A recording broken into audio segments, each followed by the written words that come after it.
Le peuple a commis de nombreuses iniquités pour lesquelles Moïse a pu obtenir miséricorde de la part de Dieu. Qui c'est ça? Quand Jéroboam a conçu les veaux d'or, la sentence a été la mort et sa maison a été rasée. Mais Aaron avait aussi conçu un veau d'or. Pourquoi Aaron n'est pas mort? Parce que Moïse a intercédé pour Aaron. Donc Moïse avait obtenu miséricorde pour le peuple à plusieurs reprises, et même pour des responsables. Maintenant, comment ça se fait que pour l'une des seules fois où Moïse a désobéi à l'ordre de l'Éternel, il n'a pas pu obtenir miséricorde? Oui? Tu es fort, hein? Non, selon moi, Dieu l'a donné une leçon à qui? Israël et à Moïse lui-même. Bon, s'il veut donner une leçon à Moïse, à quel moment Moïse va assimiler la leçon et puis la mettre en pratique? Puisqu'il meurt. Moi, je me dis que... Non, réponds à ma question. Donc tu comprends? Tu comprends que ce n'est pas donner une leçon à Moïse. Puisque quand on parle de donner une leçon, c'est quelque chose qu'on veut faire assimiler à quelqu'un pour qu'il se conduise mieux dans la suite. Mais si tu dois mourir, ça ne peut pas être une leçon. Vas-y. Donc je veux que tu écartes ça d'abord. D'accord. On me dit qu'il y a une main, vous savez? Ah non, c'est Oui, moi-même. vas-y. Bon, selon moi, Oui, la manière Dieu s'est révélé à Moïse à plusieurs reprises, oui, Moïse avait une connaissance de Dieu. oui, Et quand tu as une connaissance de Dieu, il y a des péchés. oui, Quand tu commets, Dieu ne connaît pas. C'est-à-dire qu'il s'est révélé à toi. oui. Bon, il y a des péchés que tu ne peux pas commettre. Donc quand tu fais dans l'immédiat, il agit. Parce que Dieu s'est révélé à plusieurs fois à Moïse. Et Moïse aussi a intercédé pour le peuple. Dieu a pardonné. Donc, tellement Moïse avait une pleine connaissance de Dieu,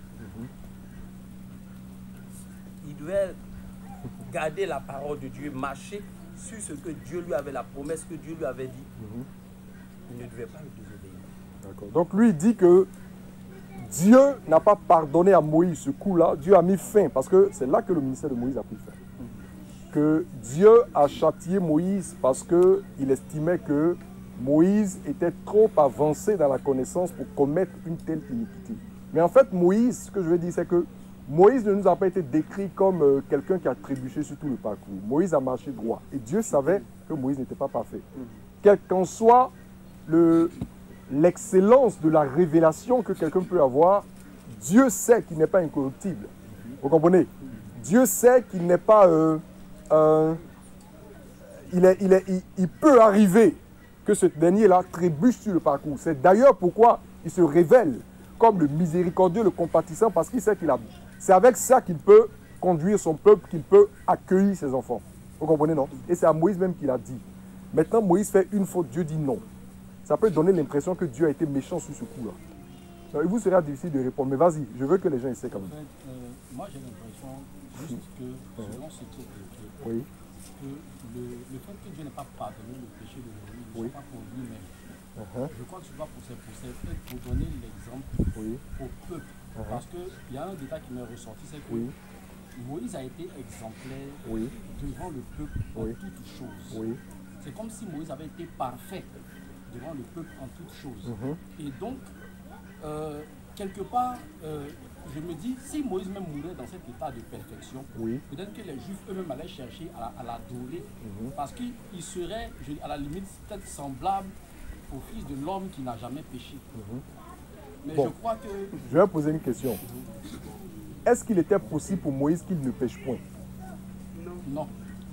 Donc, à ce rythme-là, donc, le ministère pour lui était devenu un piège.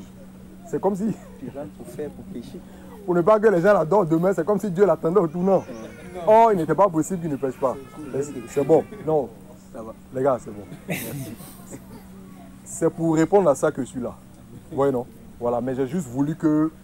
Il faut que pendant que vous lisez vos Bibles, que vous ouvriez votre esprit, que vous appreniez à réfléchir sur certains éléments. C'est comme ça que le Saint-Esprit va vous parler au fur et à mesure. C'est bon? Voilà. Avant d'en arriver, là, on va lire déjà Nombre, le chapitre 11. On va lire Nombre 12 d'abord. Mais avant de lire Nombre 12, En fait, Dieu a tué Moïse parce que Moïse avait demandé la mort. Je vais vous montrer ça.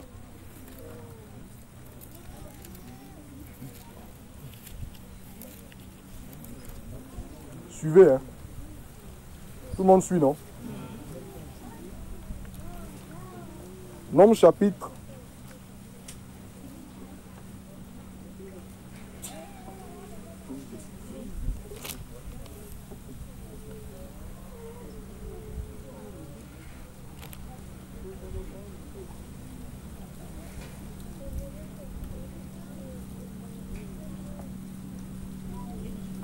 Nombre chapitre 12, le verset 3. Nombre chapitre 12, le verset 3. Regardez une chose. Le verset que nous allons lire là va nous présenter qui était Moïse à l'intérieur de l'homme. Une des vertus qui a caractérisé Moïse sur tout le parcours. Ça va? Ce verset-là va nous présenter une vertu particulière, un caractère que Moïse a développé et qui a fait sa force sur tout le parcours. Vas-y. Et l'Éternel l'entendit. Nombre 12, verset 3. Nombre 12. Oui, c'est ça. Oui, c'est bien là où je suis. Ah bon? À moins que... mais Je c'est me bon. sois trompé. Oui, oui, Où est ma Bible? Non, c'est ça, c'est ce qu'il est en train de dire là. Non, ça, c'est... C'est ma Bible? Ce que- Non, non, en fait, c'est ça. Ah oui, c'est ça, c'est ça. Vas-y. D'accord. C'est ça. Nombre 12, 3. Mhm. Et l'Éternel l'entendit. Oh, Moïse était un homme fort patient. C'est la partie qui m'intéresse. L'Éternel l'entendit là, laissez ça. Ça va? On nous dit que Moïse était quoi? Un homme fort patient. Un homme fort patient. Plus qu'aucun homme sur la face de la terre. Il n'était même pas seulement patient, mais il avait développé la patience dans des proportions assez remarquables, qui font que le narrateur ici peut se permettre de dire, sans avoir connu tous les hommes, que Moïse était pratiquement l'homme le plus patient sur la terre. Ça va? Mais ce que je veux que vous compreniez, c'est que Moïse avait cultivé, il avait développé le fruit de la patience dans des proportions qui faisaient que pour tous ceux qu'on pouvait rencontrer, etc., personne ne l'égalait. Ça va? Personne ne l'égalait. Tellement Moïse avait cultivé la patience, tellement il avait développé ce fruit-là. Et cela n'a pas été fortuit, c'était le résultat de la longue période de brisement par laquelle il est passé avec le Seigneur. Quand Moïse allait chercher les gens en Égypte, il avait quel âge? Oui. Oui, quand il allait les chercher pour sortir, il avait quel âge? Il avait 80 ans. La première fois que Moïse a essayé de libérer, comment on appelle ça, a cherché à défendre les Israélites alors qu'il était en Égypte, il avait quel âge en ce temps-là? 40. Il avait 40 ans. Et c'est à ce moment-là qu'il est sorti pour prendre le chemin du désert et qu'il va se retrouver chez Jéthro. Donc, entre le moment où Moïse est sorti d'Égypte avec son statut de prince, parce que Moïse était le petit-fils de qui? Vous savez ce que ça veut dire? Pharaon, là, ce n'est pas juste un mot, hein. Il y a un contenu. Vous savez que les parents aiment leurs enfants, mais ils aiment encore plus leurs petits-enfants. Vous savez ça, non? Voilà. Les grands-parents, là, ils aiment leurs petits-enfants. Donc, un petit-fils à la cour royale est plus choyé même que les enfants. Donc, on dit Moïse était quoi? Le petit-fils de Pharaon. Donc, il y a toute la gloire qui a auréolé Moïse depuis son enfance jusqu'à ce qu'il atteigne l'âge mature, adulte, de 40 ans. Il était vu comme un héritier en Égypte, un prince, un privilégié, quelqu'un d'assez spécial. Et l'Égypte avait la royauté sur toute la terre en ce temps. Vous comprenez? C'est les pharaons qui dominaient. Donc, regardez un peu la posture de Moïse. Et c'est ce Moïse-là que Dieu va faire sortir et qui va se retrouver quoi dans le désert? Un simple quoi? Berger. Pendant combien d'années? Après 40 ans d'exercice de la fonction de berger, Moïse a perdu tous les réflexes de gloire et de célébration et de faste et de distinction qu'il avait en Égypte. Au point qu'il dit ne peut même pas prendre la parole. Donc Moïse a perdu. Moïse est mort à lui-même. Moïse a été brisé. Est-ce que vous comprenez? Est-ce que vous me suivez? Oui. Il a été brisé, il est mort à lui-même. Je vais vous donner une image simple qui va peut-être vous permettre de comprendre rapidement. Vous voyez par exemple, on vous dit qui est puissant sur la terre même, actuellement. J'ai envie de dire Bill Gates, mais prenons par exemple le président des États-Unis, par exemple. Comment? Je parle du titre. Voilà, prenez le président des États-Unis, pas forcément l'individu. Vous voyez le président des États-Unis, non? Imaginez un enfant, par exemple, qui grandit à la Maison Blanche, ou bien laissons la Maison Blanche. Prenons le palais de Windsor en Angleterre, la reine d'Élisabeth. Vous voyez, par exemple, un prince qui va grandir dans le palais à Buckingham, qui va être adulte bien, quelqu'un qui a été levé dans la royauté, dans la dignité, dans la gloire. Vous comprenez? Le genre de vêtements qu'il porte là, vous savez ce que c'est. Et puis ce gars-là, du jour au lendemain, on l'enlève là-bas et puis il devient un petit bouvier quelque part à Lokojo. Vous voyez un peu, non? Vous voyez le contraste? Ça a tué Moïse. Il est mort à lui-même. Et c'est de là qu'est partie justement cette patience, ce fruit de l'esprit qu'il a cultivé dans des proportions inégalées. Ça va? Donc Moïse était un homme très patient. Très patient. On va lire un autre passage. Je vais faire juste une incursion.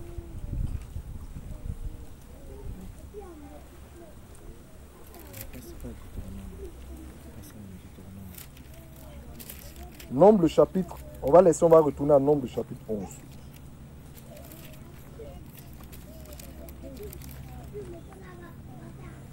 Ou alors, lis-nous Nombre chapitre 20, tu vas juste lire un verset, et puis on va revenir lire le reste après. Nombre chapitre 20.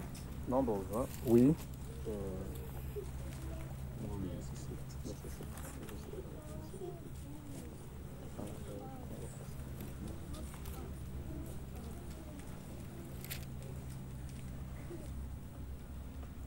Ok, d'accord, il faut lire. On va revenir après. Suivez très bien. Hein. On va commencer à lire l'histoire que la sœur Sophie était en train d'expliquer tout à l'heure. C'est bon?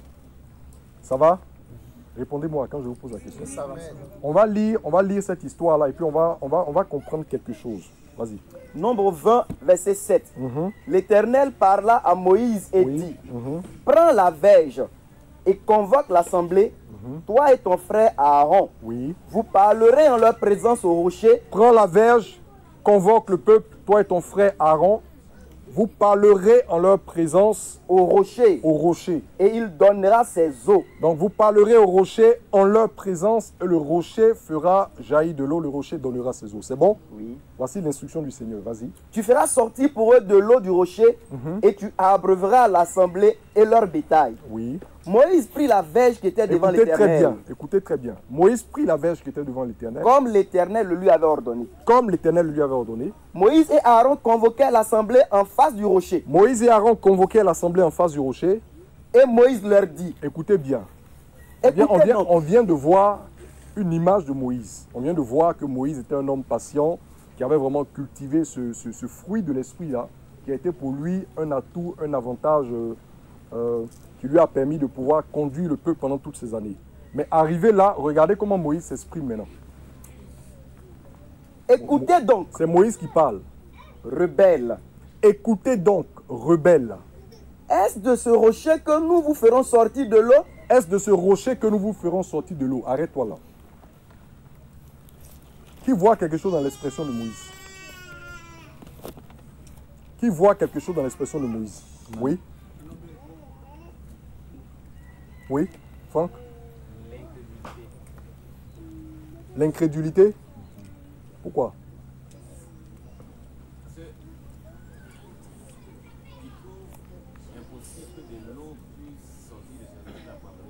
Ah non, est-ce qu'en temps normal, l'eau sort d'un rocher? Non. Voilà. Donc, c'est une question que Moïse leur pose. Moïse ne dit pas que l'eau ne sortira pas. Il leur demande si est-ce qu'en temps normal, l'eau peut sortir du rocher. Donc, la réponse est non. Et pourtant, il s'apprête à faire sortir l'eau du rocher. C'est d'ailleurs pourquoi il pose la question. Donc, il n'y a pas d'incrédulité. Oui, quelqu'un d'autre? Oui? La colère.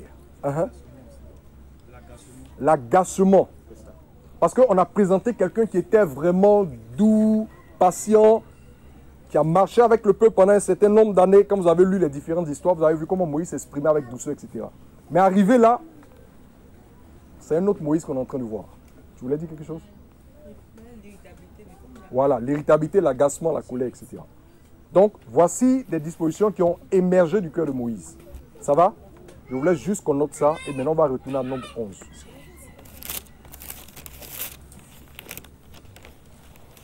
En réalité, je vais vous dire, les 40 années de traversée là ont émoussé Moïse. Vous comprenez? Les 40 années de traversée, de toutes les difficultés qu'il a endossées, les responsabilités, l'attitude du peuple ont fini par avoir raison de Moïse. On finit par émousser Moïse. Et sa patience a fini par être mise en berne. Et un autre caractère a commencé à émerger à partir de cette histoire. Lisons Nombre 11, vous allez voir ce qu'on est en train de dire. Nombre 11, verset 14. Nombre jusqu'à chapitre 17. 11, verset 14. Suivez bien. Hein. Je ne puis pas à moi seul porter tout ce peuple, car il est trop pesant pour moi. Qui parle? Il parle à qui? Regardez ce que Moïse dit. À moi seul, Seigneur, je ne peux pas faire quoi? Porter tout ce peuple. Pourquoi? Il est Parce trop que je ne les pesant. aime pas? Non. Mais pour quelle raison? Parce que le peuple est trop pesant. Autrement dit, je ressens un fardeau que je ne suis plus à mesure de faire quoi? De supporter. Et donc, Plutôt que de me traiter ainsi, plutôt que de me traiter ainsi, qu'est-ce qu'il appelle? Il parle de quel traitement? le ministère qu'il a reçu de Dieu. Oui, mais je dis particulièrement, il fait allusion à quoi? Quand il dit à Dieu, est-ce que Dieu le maltraitait? Donc il veut dire quoi? Quand Moïse dit à Dieu, au lieu de me traiter ainsi, il veut dire quoi? Il fait allusion à quoi? Oui? En réalité, merci, en réalité le fardeau est trop pesant pour lui. Donc il est en train de dire à Dieu qu'au lieu de me regarder crouler sous la charge, vous comprenez? Plutôt que de me regarder crouler sous la charge, fais quoi? Tue-moi, je te prie, si j'ai trouvé grâce à tes yeux et que je ne vois pas mon malheur.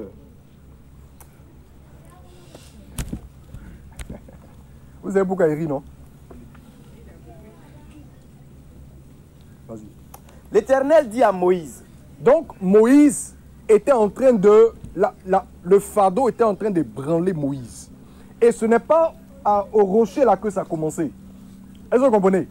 Ça veut dire que l'homme a commencé à être émoussé. L'homme a commencé à ne plus pouvoir supporter la charge. Parce que c'était trop pesant pour lui. Est-ce que vous comprenez? Et à un moment donné, il a eu la sagesse même de dire à Dieu que si j'ai trouvé grâce à tes yeux, je préfère que tu m'enlèves plutôt que de me maintenir en fait sur le parcours et de me regarder être finalement écrasé. Parce que le fardeau allait finir par faire quoi? Par l'écraser. Ce qui a commencé à te faire fléchir les genoux là, va finir par t'écraser si tu ne prends pas des dispositions. C'est un principe. Quelqu'un peut soulever un sac de 50, 100 kilos, même 125 kilos, ceux qui font l'haltérophilie. Tu peux soulever un sac. Il y a un temps où tu as la capacité de porter la charge. Mais au bout d'un certain moment, quand ça commence à trop peser, ça commence à te casser progressivement. Et quand on voit que la charge commence à casser quelqu'un, si on ne le décharge pas, qu'il continue d'avancer, il finira par faire quoi? Par tomber. Il n'y a pas moyen que l'effet contraire se produise. Ce n'est pas possible. Est-ce que vous comprenez? Donc Moïse même a dit à Dieu, plutôt que de me regarder crouler sur la charge jusqu'à ma perte, si j'ai trouvé grâce à tes yeux, prends-moi. Mais là, Dieu n'a pas pris Moïse. Il a fait quelque chose d'autre. Vous comprenez? Dieu a fait quelque chose d'autre. On va voir ce que Dieu a fait. l'Éternel dit à Moïse, Oui. assemble auprès de moi 70 hommes des anciens d'Israël. Donc l'Éternel dit à Moïse, pour solutionner le problème du fardeau du peuple, assemble auprès de moi qui? 70 hommes des anciens d'Israël. 70 hommes. Pris parmi qui? Pourquoi? Pourquoi il ne dit pas prends 70 Israélites? Il dit prends 70 hommes parmi les anciens d'Israël. De ceux que tu connais comme anciens du peuple, De ceux que tu connais ou que tu reconnais comme anciens du peuple et ayant autorité sur lui. et qui ont de l'autorité sur le peuple. Deux choses. Des gens que tu reconnais comme anciens. Vous comprenez? Donc, ce n'est pas n'importe quel aventurier. Des gens que tu reconnais effectivement comme étant des anciens au milieu du peuple et qui ont autorité sur lui. Ce n'est pas n'importe quel ancien même. Des anciens qui ont autorité sur le peuple. Vas-y. Amène-les à la tente d'assignation. Maintenant, ceux-là, emmène-les à la tente d'assignation. Et qu'ils s'y présentent avec toi. Et qu'ils s'y présentent avec toi. Je descendrai et là je te parlerai. Je vais descendre et je vais te parler. Je prendrai de l'esprit qui est sur toi. Écoutez bien. Je ferai quoi? Je prendrai de l'esprit qui est sur toi. Je prendrai de l'esprit qui est sur toi. Et je le mettrai sur eux. Et je le mettrai sur eux. Afin qu'ils portent avec toi la charge du peuple. Afin qu'ils portent avec toi. Autrement dit, afin que ceux-ci t'assistent, t'aident à porter la charge du peuple. Parce que qui avait reçu la charge?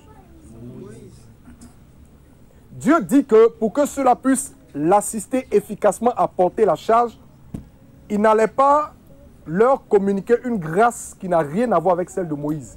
Mais il allait prendre de l'esprit qui est sur Moïse, entre Dieu et puis Moïse, à qui doit aller chercher l'esprit sur son ami.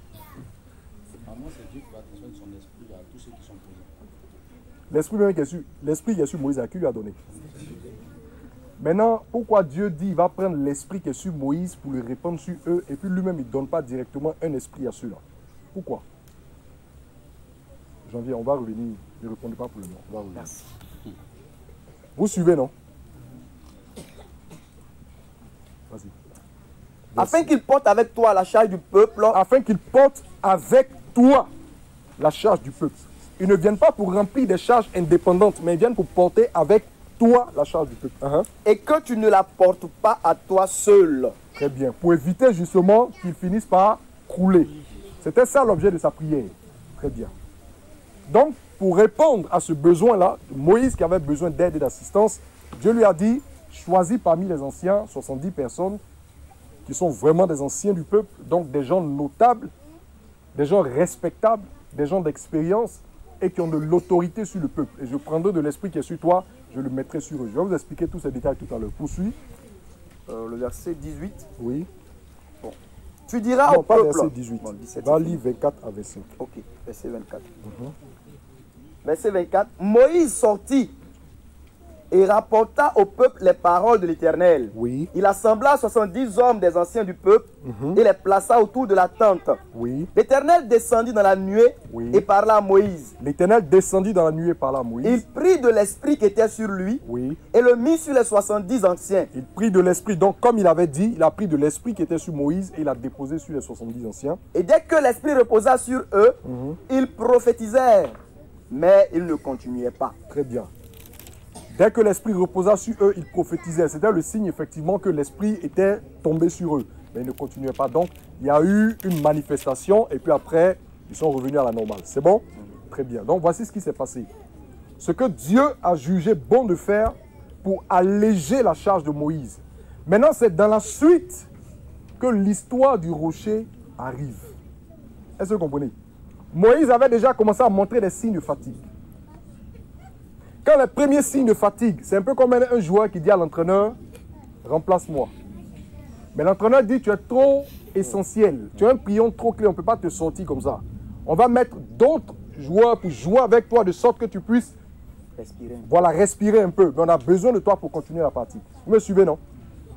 Quand plus tard, l'affaire du rocher se manifeste, vous voyez comment Moïse a commencé à parler au peuple? Ça veut dire qu'en fait, l'assistance était venue. Ils ont aidé Moïse, effectivement, il a eu des bras pour l'assister, mais il a continué à faire quoi? À descendre la pente. Moïse a fini par commencer à perdre la patience. Et si Dieu a pris Moïse, comme il a dit, parce que vous n'avez pas sanctifié mon nom aux yeux du peuple, etc., le fait de ne pas avoir sanctifié le nom, c'est l'erreur qu'ils ont commis.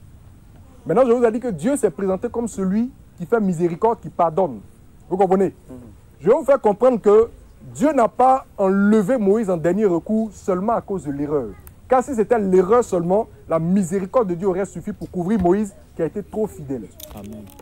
Mais Dieu a enlevé Moïse parce que Moïse ne pouvait plus jouer la partie.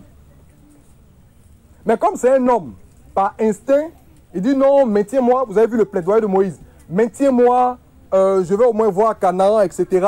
C'était pas mauvais. Mais Dieu savait que s'il laissait Moïse faire encore 1 kilomètre à ce peuple-là, Moïse même allait être inscrit au rang des rebelles.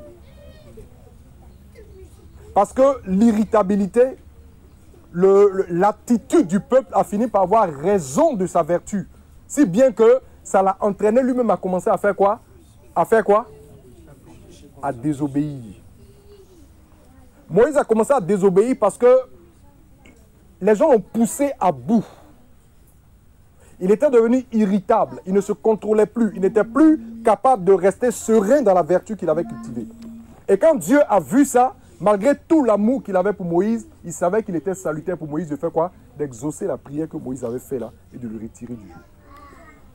Donc ce n'est pas parce que le péché était extraordinaire et impardonnable, non. Mais c'est parce qu'il était avantageux pour Moïse de faire quoi? D'être sorti du jeu. Donc vous comprenez que c'est le Saint-Esprit qui avait poussé Moïse à faire cette prière-là en amont. Aucun homme ne demande la mort. Vous savez que l'homme a l'instinct de suivi, non? Vous savez ça? Que l'homme a l'instinct de suivi. Mais ce jour-là, c'est l'Esprit de Dieu qui a mis cette prière en lui. Et elle a été comme une réserve qu'il a sécurisée devant. Dieu a récupéré son serviteur. Pas parce qu'il ne pouvait pas pardonner, mais parce que Moïse n'en pouvait plus. Moïse voulait voir Canaan, mais Dieu savait qu'il n'en pouvait plus. Et que s'il le laissait encore continuer, Moïse allait être inscrit au rang des rebelles. Donc Dieu a préféré le retirer. Qu'est-ce que Dieu veut nous dire ce matin? Parce qu'on n'est pas là pour parler de Moïse, non. Je vais vous dire une chose. Écoutez, s'il vous plaît. Que le Seigneur a dit. Vous voyez vos pasteurs qui sont là. Vous pesez sur leurs épaules.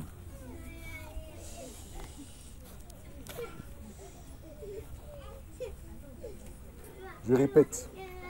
Vous connaissez vos pasteurs, non? Pasteur Esmaël, pasteur Assandé. Vous pesez sur leurs épaules. Vous êtes une charge sur eux. Quand je parle de charge, c'est naturel, c'est normal que le peuple de Dieu soit une charge sur les épaules de celui que Dieu a établi pour le conduire. C'est normal. Ça, c'est normal. Mais quand vous devenez une charge qui est trop pesante et que ça commence à forcer leurs épaules, le danger qu'il y a devant, c'est que ça peut commencer à les emmener à agir de travers quand ils ne pourront plus d'en supporter. Et c'est ce qui est arrivé à Moïse. Quand je parle de charge, je parle de quoi? Qui peut m'aider par rapport au peuple d'Israël? En quoi est-ce qu'ils ont été un fardeau trop lourd pour Moïse? Est-ce que c'est leur nombre? Est-ce que Moïse les portait physiquement sur ses épaules? En quoi est-ce qu'ils étaient trop lourds à porter? Oui? Dans le fait du refus de marcher par la parole de Dieu. Ok, il a donné l'élément, oui. Beaucoup de murmures. Beaucoup de murmures. Leur cœur ne partageait pas les sentiments de Moïse. Il dit leur cœur ne partageait pas les sentiments de Moïse. Mais quand il parle de sentiments de Moïse, il ne parle pas de sentiments personnels de Moïse. Il parle de sentiments à l'égard du projet de Dieu pour la nation d'Israël. Est-ce que quelqu'un comprend? Ils étaient embarqués dans un programme dans lequel leur cœur n'était pas. Eux-mêmes là, ils n'avaient aucune résolution en eux de marcher triomphalement dans le désert pour atteindre Canaan. Ils suivaient simplement Moïse parce que Dieu s'était révélé à Moïse et ils étaient là assis et on les tirait pour aller. Et dès que quelque chose n'était pas à leur convenance, ils estimaient que c'était de leur droit de se plaindre. Dès qu'ils se trouvaient éprouvés par une situation, ils estimaient que c'était leur droit de faire quoi? Des récriminations.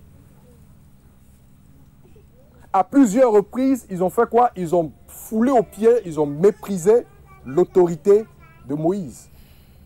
La dernière fois, on a parlé de l'épisode de Corée. Mais ce n'était pas Corée seul.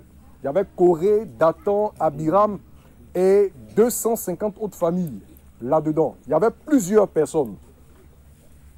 Ça veut dire que c'était un sentiment qui était partagé par un certain nombre d'individus. Mépriser l'autorité de Moïse. Oui, quelqu'un d'autre veut dire autre chose? Qui était cause qui pesait lourd sur l'épaule de Moïse? Oui? Il n'avait pas la crainte de Dieu. Oui? Ils étaient rebelles. Ils étaient rebelles. Donc, on va ramener ça à la notion de crainte de Dieu. Ils étaient rebelles. Mais ils étaient rebelles comment? Ils étaient rebelles à quoi? Désobéissance. Oui. Commandement que Oui. Moïse leur donnait de la part de Dieu. Très bien. Donc ça rejoint la réponse que le frère a donnée. Ils étaient rebelles même au projet de Dieu. Pas parce qu'ils ne voulaient pas aller en Canaan, mais ils ne s'impliquaient pas. Regardez, je vais vous expliquer une chose.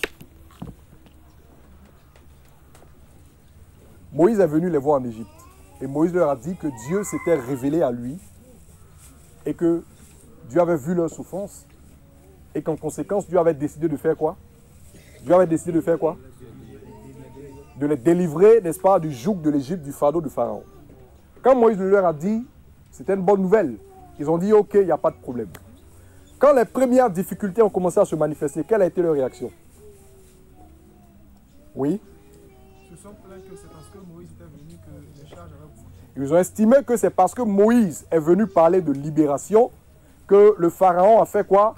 A doublé en fait leur charge de travail. Donc les a mis dans une situation encore pire par rapport à celle dans laquelle ils étaient.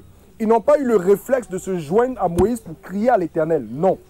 Ce qu'ils ont eu comme réflexe a été d'accuser Moïse parce que leur situation avait empiré. Quand ils ont réussi après cet éprouvant épisode de fléau, ils sont sortis, au bord de la mer, qu'est-ce qu'ils ont dit encore à Moïse? Est-ce que tu nous envoyais si vous veniez mourir? Pourtant, ils avaient vu Dieu faire périr les premiers-nés. Ils avaient vu Dieu manifester les fléaux en Égypte. Est-ce que tu nous envoies ici encore pour mourir? Est-ce qu'il n'y avait pas des tombes en Égypte? Ce n'était pas mieux qu'on meure là-bas pour qu'on soit enterré dignement dans des cimetières que tu nous envoies ici mourir dans le désert? N'est-ce pas ce que nous te disions lorsque nous étions encore là-bas? Ils ont traversé la mer. Quand ils sont entrés au désert, à la moindre difficulté, quelle était leur réaction? Il y avait des concombres en Égypte. Ils se plaignaient. Manque d'eau, ils se plaignaient. Manque de viande, ils se plaignaient. Tel ou tel problème, ils se plaignaient. Ils contestaient l'autorité de Moïse. Quand ils sont arrivés aux portes de Canaan, qu'est-ce qui s'est passé? Quand ils sont allés explorer le territoire qu'ils sont revenus, quelle a été leur réaction, leur réflexe? Oui. Ils ont vu qu'il y avait des peuples qui étaient très vaillants. Les espions qu'on a fait rentrer là-bas sont revenus avec un rapport qui établissait que les Anakites et donc les Cananéens qui résidaient sur le territoire étaient des gens qui étaient géants de stature. Et donc quoi? Donc pour eux, c'était clair qu'ils allaient se faire battre. Très bien. Et quelle a été leur réaction quand les gens sont revenus? Quand ils ont fait ce rapport, comment on appelle ça, pessimiste au peuple, comment le peuple a failli réagir? Oui. Ils ont failli lapider Moïse et Aaron. Pourquoi ils ont failli les lapider? Parce qu'ils estimaient que ces deux individus, avec leur Dieu, les avaient menés en bateau. Et donc le projet de l'héritage de Canaan, c'était une illusion. On leur avait vendu en fait des illusions. Vous comprenez? Ils estimaient qu'on leur avait vendu des illusions parce que ce que leurs yeux voyaient là était largement différent et même contraire à ce que la promesse de Dieu avait révélé. Pourquoi ils ont réagi comme ça tout au long du voyage? Parce qu'ils ne se sont jamais approprié le projet de Dieu. Ils ont évolué dans cette affaire-là comme des observateurs. Si ça marche, tant mieux. Si ça ne marche pas, là vous aurez problème avec lui. Voici l'état d'esprit dans lequel les gens se sont engagés. Et chaque fois que vous avez un peuple de Dieu qui est dans cet état d'esprit-là, ils ne peuvent que constituer un fardeau lourd et pesant sur les épaules du dirigeant. Si vous ne prenez pas de... Regardez, vous ne pouvez pas prendre de responsabilité dans l'œuvre aussi longtemps que vous ne partagez pas le projet et la vision de Dieu. Amen. Vous serez toujours en train de voir ce qui n'a pas marché. Vous serez toujours en train d'attendre qu'on vienne vous soulever. Vous serez toujours en train d'attendre qu'on fasse ce qu'il y a lieu de faire pour vous déplacer.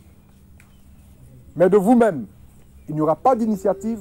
De vous-même, il n'y aura pas de résolution. De vous-même, il n'y aura pas un engagement qui montre que vous êtes en plein dans un projet, que vous avez un conducteur devant vous, mais que vous-même êtes participant. Dis à la sœur là de retirer, de cracher son chewing-gum. Que vous n'avez pas comment on appelle ça même, d'engagement, vous n'êtes pas résolu, vous n'êtes pas participant de ce qui est en train de se faire. Si vous n'êtes pas participant de ce qui se fait, vous devenez automatiquement un fardeau pour ceux qui vous conduisent. Qui comprend ce que je suis en train de dire? Dieu ne veut pas que vous soyez des fardeaux pesants pour vos leaders. Commencez à prendre vos responsabilités. Apprenez à mettre la main à la pâte pour faire ce qu'il y a lieu de faire. Prenez des initiatives. Soyez de même cœur avec eux. Chargez-vous aussi de la vision que Dieu veut accomplir au milieu de vous. Ne soyez pas de ceux qu'on transporte. Parce que vous transportez vous rendra extrêmement pesant et à un moment donné va les faire dérailler. Bon, eux n'auront pas forcément à taper un rocher. Vous comprenez, non? Mais dans certaines choses, ils vont commencer à agir de travers par rapport à ce que Dieu aurait voulu qu'ils fassent. Ou un jour, il peut arriver qu'ils vous parlent sur un ton pour lequel vous ne l'avez pas, vous les avez connus certainement. Voilà, le frère Sandro et le frère Esmer, vous les avez connus courtois, pleins de compassion, toujours en train de chercher à vous donner des paroles, de bonnes paroles pour vous relever. Mais il peut arriver qu'ils aient des réactions, ils aient des réponses qui vous étonnent de leur part. Ce sera le signe qu'ils sont en train de crouler sous la charge. Est-ce que vous comprenez? Déjà, le seul fait même que quand on a réunion, quand on dit prière, le fait que vous soyez assis même, c'est un problème. Ça montre, en fait, ça traduit un état d'esprit. C'est-à-dire, c'est comme des gens qui sont venus à une réunion pour participer à la réunion. Ce n'est pas ici seulement. La dernière fois, quand on était, comment on appelle ça, au domicile du frère, il a fallu qu'on exhorte. Regardez, vous ne pouvez pas, à moins que l'esprit vous ait pris spécialement, que vous soyez personnellement en train de prier, mais à une réunion de prière, vous ne pouvez pas être assis comme ça, sereinement, et puis vous prétendez être en train de prier. Vous n'êtes pas en train de prier. Ça veut dire en fait que vous êtes juste venu pour assister à quelque chose. C'est pas ça? Quand vous allez au palais de la culture, vous faites quoi? Vous vous asseyez. Parce que vous êtes venu pour suivre un spectacle. Vous comprenez? Si, peut-être que ça chauffe un peu, que vous voulez vous lever, vous vous levez. Mais vous n'êtes tenu par rien. Vous pouvez vous asseoir tranquillement et puis suivre. Et personne ne vous en voudra pour cela parce que vous êtes venu à un spectacle. Mais celui qui est venu adorer Dieu doit savoir que quand on vient à la rencontre de Dieu, il y a quoi? Il y a une attitude à avoir. Et l'apôtre Paul dit quoi? Soyez fervents d'esprit. On est en train de chanter des cantiques d'adoration, on est assis. Ce n'est pas le fait que vous soyez assis qui est un problème, mais ça traduit en fait une posture que vous avez. Des gens qui... C'est de la passivité en fait. C'est de la passivité. Et cette passivité-là va faire de vous des fardeaux qui sont trop pesants. Levez-vous. Et que chacun fasse ce qu'il a à faire pour faire avancer les choses.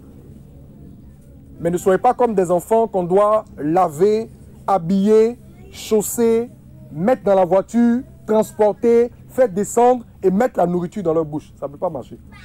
Ils peuvent le faire pendant 2 ans, 3 ans, mais ils ne pourront pas le faire plus.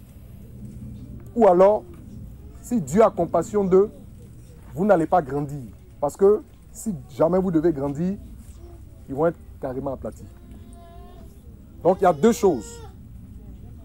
Soit Dieu vous maintient toujours en petit groupe, parce qu'il se dit que tel que vous conduisez là, cette charge-là, le serviteur pourra se débrouiller avec. Mais il ne peut pas supporter plus. Mais si vous voulez grandir, et si vous voulez que les choses avancent, il faut que vous cessiez d'être des enfants à la mamelle, des enfants au biberon. Commencez à prendre de vos responsabilités. Ayez du zèle. Soyez fervents d'esprit. Servez le Seigneur. Quand il y a réunion, vous êtes présents. Vous conduisez les louanges. Vous conduisez l'adoration. Vous avez ce zèle-là pour aller annoncer l'évangile. Parce que ce n'est pas l'œuvre de quelqu'un, c'est l'œuvre de Dieu. Vous allez, vous prêchez l'évangile. Vous faites tout ce que vous avez à faire parce que vous êtes participants de la vision qui a été communiquée. Vous n'êtes pas juste comme des gens qui sont dans un chariot et qu'on doit transporter. Non. Amen. Amen. Faites tout pour ne pas être dans la posture de bébé à la mamelle. Prenez vos responsabilités. Ça, c'est la première chose que je veux dire. Prenez des initiatives. Soyez fervents. Ayez du zèle. L'autre chose que je veux dire renvoie à l'autorité. Dieu a dit à Moïse, prends des anciens et prends des gens qui ont autorité sur le peuple. Pourquoi? Pourquoi il était nécessaire de prendre des anciens, mais pas n'importe lesquels, ceux qui avaient autorité sur le peuple? Pourquoi? Pourquoi d'abord il fallait prendre des anciens et pas n'importe lequel des Israélites? Qui peut nous aider? Pourquoi il fallait prendre des anciens? Oui. Oui. Parce que les anciens ils sont censés connaître le peuple. Et le peuple est censé les connaître aussi. Bon, il dit les anciens sont censés connaître le peuple et le peuple est censé les connaître. Mais est-ce qu'il n'y a pas des gens qui ne sont pas anciens mais qui sont très connus? Si. D'accord. Il y a un élément qui veut soulever mais il n'a pas eu le mot. Oui. Je veux dire que, en référence par exemple... Je veux parler d'expérience en fait. Je veux dire en référence par exemple à lorsque au Nouveau Testament, je veux faire un... Non, je ne veux pas... Non, non. Bon. Le parallèle existe, mais je ne veux pas que tu rentres là-bas. Je veux une réponse simple. Pourquoi il faut prendre des anciens? Il faut prendre des anciens parce qu'ils avaient connu le peuple et comment Dieu les avait délivrés pour les faire sortir de l'Égypte, afin qu'ils puissent conduire le peuple dans la volonté de Dieu qu'ils avaient connu du départ de son œuvre. Mais tous ceux qui étaient là en ce moment-là, ils avaient été témoins des choses qui s'étaient passées au départ. Voilà. Mais pourquoi il fallait des anciens? Je veux une dernière personne. Oui. Il a pris ses anciens au cas où certains essayaient de railler comme autre chemin. Il pouvait être capable de les exhorter pour les ramener sur le chemin. Bon, ok. Une dernière personne. Je comprends par là que c'est à cause de leur sagesse. Très bien. On a pris des anciens à cause de leur bagage. Quand on parle d'anciens, ancien là, ça veut dire quoi? Quand on dit quelqu'un ancien, c'est quoi? Pourquoi même souvent à l'école, les profs... Voilà, très bien. Généralement, quand on veut établir des chefs de classe, on cherche à privilégier qui? Bon, peut-être le blanc. Voilà. Pourquoi on prend le doublant? Parce qu'il ne travaille pas bien. Si c'était par rapport à ses résultats scolaires, c'est même pas lui qu'on allait choisir. Parce qu'il serait même un mauvais modèle pour les autres. Mais pourquoi? À cause de son ancienneté. Est-ce que vous comprenez? À cause de son expérience. On estime qu'il est mieux à mesure de faire quoi? De conduire les autres. Parce que lui, il a plus d'expérience, il est plus ancien. Est-ce que vous comprenez? C'est la même chose là qui se retrouve dans la Bible. Ne soyez pas effrayés par les mots. On demande de choisir des anciens parce qu'ils ont suffisamment de sagesse et d'expérience pour marcher au-devant des autres. Mais aussi parce que le regard des autres vers eux là ne peut pas être le regard des autres envers leurs camarades. Est-ce que vous comprenez? C'est vice-versa. Ils ont de l'expérience, ils ont de la sagesse, mais en même temps, n'importe quel personnage lambda ou ordinaire du peuple ne peut pas regarder l'ancien ou contester avec l'ancien d'une certaine façon. Pourquoi? À cause de sa barbe et de ses cheveux blancs. On est d'accord? Si vous êtes même dans une maison qui a des querelles et qu'il y a un grand-père qui est là, quand il dit un mot là, qu'est-ce qui se passe? Pourquoi? C'est pas parce que les gens n'ont rien dit. Mais quand lui parle là, pourquoi tout le monde se tait? Vous comprenez, non? À cause du respect qu'on a pour lui, etc. Maintenant, il dit prendre des anciens qui ont autorité. Ça veut dire qu'il y a des anciens qui sont anciens mais qui n'ont pas autorité. Pourquoi Dieu veut qu'on prenne des anciens qui ont de l'autorité? Pourquoi?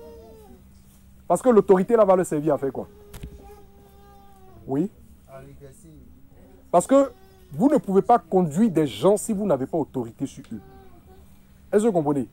Les voies de Dieu ne sont pas les voies des hommes. Ça veut dire que les choses dans lesquelles Dieu va nous engager à marcher quelquefois là, ou bien assez souvent, ne sont pas des choses qui sont agréables à faire. Ce n'est pas forcément les choses auxquelles on aspire. Ce n'est pas les choses qu'on aurait voulu faire de nous-mêmes. Mais comme c'est Dieu qui dit d'aller dans ce chemin, on y va. Mais ceux qui te conduisent dans ce chemin-là, s'ils n'ont pas autorité sur toi, vous ne pouvez pas faire 100 mètres. Quelqu'un comprend ce que je dis? S'ils n'ont pas autorité sur toi, vous ne pouvez pas faire 100 mètres. Vous voyez qu'on est venu ici, par exemple, à la plage. Les enfants ont peut-être envie de jouer. Si une maman veut emmener un enfant au portail là-bas, peut-être que si l'enfant est un peu mature, il lui suffira de parler à l'enfant pour que l'enfant la suive. Mais dans la plupart des cas, il faudra faire quoi? Prendre la main de l'enfant et partir avec lui. Mais quelqu'un ne peut pas te prendre par la main et te faire avancer dans le chemin étroit s'il n'a pas autorité sur ta vie. Et la dernière fois, je disais quand on était là-bas que le fait que nous soyons tous des frères dans le Seigneur n'établit pas que personne n'a autorité sur personne. Non. Quelqu'un comprend ce que je suis en train de dire? Amen. Prendre des anciens qui ont autorité sur le peuple, sinon ça ne marchera pas. Qui ont autorité sur le peuple. Personne ne peut te conduire s'il n'a pas autorité sur toi. Si tu marches avec quelqu'un comme un camarade, c'est naturel qu'en cours de route, tu commences à faire prévaloir tes avis. Ah oui, si vous êtes deux camarades qui allez quelque part, À un moment donné, l'autre dit, bon, je pense qu'on doit faire comme ceci, on fait. À un autre moment, l'autre estimera que c'est à son tour de dire qu'il pense qu'on doit aller à droite. Ou bien, c'est pas ça? Quand tu marches avec tes camarades, bien sûr, tu vas avec une copine à Djamé pour aller acheter un article. Il y a des moments où elle peut dire, bon, passons ici ou passer, mais il y a d'autres moments où tu estimeras que c'est à toi de dire qu'on doit passer là.